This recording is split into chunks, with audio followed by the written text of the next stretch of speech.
ఈ సందర్భంగా నేను పోలీసులకు కూడా చెప్తా ఉన్నా, మొన్న ఆంధ్రప్రదేశ్ లో ఏమైందో చూడండి. ఏ పోలీసులు అయితే రేపు ఎక్స్ట్రాలు చేస్తున్నారో వడ్డీతో సహా మీకు చెల్లిస్తాం, జాగ్రత్త అని హెచ్చరిస్తా ఉన్నాం. బిడ్డ వదిలిపెట్టాం.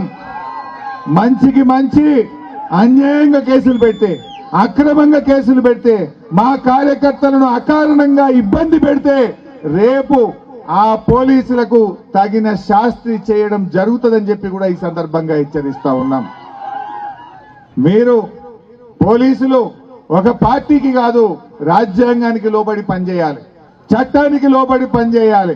చట్టానికి లోబడి మీరు పనిచేయకపోతే, చట్టాన్ని అతిక్రమించినా, ఒక పార్టీకి తొత్తులుగా వ్యవహరించినా, అన్యాయంగా మా నాయకులను కార్యకర్తల్ని అక్రమంగా వేధిస్తే, తప్పుడు కేసులు పెడితే రేపు మాత్రం తప్పకుండా వచ్చేది బీఆర్ఎస్ ప్రభుత్వం, దానికి మాత్రం తగిన మూల్యం చెల్లించుకోవాల్సి వస్తుంది.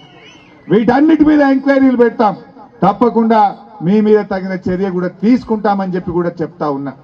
న్యాయంగా ఉండండి, చట్టానికి లోబడి పనిచేయండి, కానీ అన్యాయంగా పనిచేస్తే మాత్రం బీఆర్ఎస్ పార్టీ ఊరుకోదు.